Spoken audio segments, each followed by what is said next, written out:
مصر کے اندر حضرت موسیٰ علیہ السلام نے ایک کبتی کو تھپڑ مار دیا تھا. قرآن مجید کے دامن میں یہ واقعہ موجود ہے. تو آپ کی جلالت اور آپ کے زور کی تاب نہ لاتے ہوئے وہ وہیں ڈھیر ہو گیا اور اس کی موت واقع ہو گئی. تو مصر کے حالات کشیدہ ہو گئے اور حضرت موسیٰ علیہ السلام کو مصر چھوڑنا پڑا. تو وہ شہر مدین کی جانب جا رہے تھے کہ راستے کے اندر ایک کنواں تھا، وہاں کچھ لوگ اپنے جانوروں کو پانی پلا رہے تھے. تو حضرت موسیٰ نے دیکھا کہ دو پردہ دار خواتین ہیں، وہ اپنے جانوروں کو ایک سمت لیے کھڑی ہیں. سمجھ گئے کہ مردوں کے ہجوم میں آنا نہیں چاہ رہی، ان کا حیا مانے ہے. تو آگے بڑھے اور ان کے جانور ہانکے اور ان کو سیراب کیا اور پھر ان کی جانب ہانک دیے.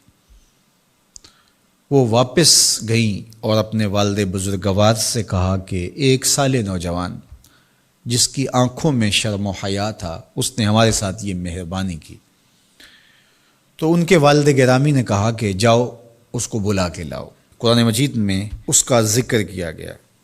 فجاءتہ احداہما تمشی علی استحیاء، ان میں سے ایک خاتون حیا میں سمٹی ہوئی حاضر ہوئی. اس نے کہا کہ ہمارے والد گرامی آپ کو بلاتے ہیں، آپ نے ہمارے ساتھ جو مہربانی کی ہے اس کا وہ اجر دینا چاہتے ہیں. تو حضرت موسیٰ علیہ السلام ان کے ساتھ چلے گئے اور جب گئے تو یہ گھر تھا حضرت شعیب علیہ السلام کا اور یہ صاحبزادیاں حضرت شعیب علیہ السلام کی تھیں. تو اس خاتون کا شرم و حیا کے ماحول میں حضرت موسیٰ علیہ السلام کو یہ کہنا اور چل کے اس انداز سے آنا، قرآن نے اس کی حکایت بیان کی ہے. تو خدا کو پسند ہے کوئی خاتون حیا کے ماحول میں آئے تو اللہ اس کی آمد کو اور اس کے آنے کو قرآن کا عنوان بنا دیتا ہے اور قرآن کی حکایت بنا دیتا ہے کہ جو خاتون حیا کے جوہر کی مالکہ ہو وہ اللہ کو کتنی اچھی لگتی ہے. اللہ اکبر. حضرت نبی اکرم صلی اللہ علیہ وآلہ وسلم کا فرمان حیا کے حوالے سے، الحیاء من الایمان، حیا ایمان سے ہے. تو جتنے بھی ایماندار لوگ ہیں وہ پھر حیا کے جوہر سے مزین ہوں گے، مالا مال ہوں گے. آپ دیکھ لیجئے سب سے بڑے ایماندار تو میرے اور آپ کے آقا مولا ہیں، اور حضور کمواری لڑکی سے زیادہ حیادار تھے. باقی حضور کے اصحاب دیکھ لیجئے، ان کا حیا اور حضور کی ازواج مطہرات کا حیا دیکھیے. ام المومنین حضرت عائشہ رضی اللہ تعالی عنہا فرماتی ہیں کہ حضور کا جب وصال ہوا اور حضور میرے حجرے میں دفن ہوئے تو میں جب حضور کی قبر انور پہ جاتی تو معمولی چادر اوڑھ کے چلی جاتی اس خیال سے کہ میرے شوہر ہیں. پھر حضرت ابو بکر صدیق رضی اللہ تعالیٰ عنہ کا وصال ہوا تو وہ بھی ساتھ دفن ہو گئے تو میں پھر بھی اسی حالت میں جاتی اور میں سوچتی کہ ایک میرا شوہر ہے اور دوسرا میرا والد ہے.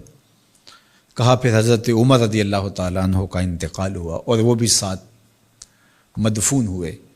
تو حضرت ام المومنین فرماتی ہیں کہ اب جب میں جاتی تو میرا جانے کا انداز مختلف تھا. فواللہ ما دخلت الا وانا مشدودۃ علی ثیابی حیاء من عمر. کہا اب جب بھی میں جاتی تو خوب اوڑھنی اوڑھ کے اور چادر لے کے جاتی، مجھے عمر سے حیا آتی. یہ ام المومنین کا انداز زندگی ہے. مخدرات اسلام کو اس سے سیکھنا چاہیے. جو قبر میں دفن ہیں ان سے بھی یہ حیا کریں، جو مومنوں کی ماں بھی لگتی ہیں. اور آج یہ دلائل دیے جائیں کہ پردہ تو جناب دل کا ہوتا ہے، چہرے کا پردہ تو نہیں ہے. باقی کسی کو اپنی آنکھ میں شرم پیدا کرنی چاہیے. عورت کو کیا ضرورت ہے کہ وہ اپنے آپ کو ڈھانپ کے رکھے. اب ام المومنین کا عمل یہ ہے کہ فرماتی ہیں کہ میں اپنے آپ کو خوب سمیٹ کے جاتی حیاء من عمر. عمر قبر میں ہیں لیکن ام المومنین فرماتی ہیں مجھے پھر بھی حیا آتی. اور حضرت سیدہ طیبہ طاہرہ حضرت فاطمہ تو زہرا رضی اللہ تعالی عنہا نے کہا کہ عورت کے لیے بہترین پردہ یہ ہے کہ اس کو کوئی غیر مرد نہ دیکھے اور وہ غیر مرد کو نہ دیکھے۔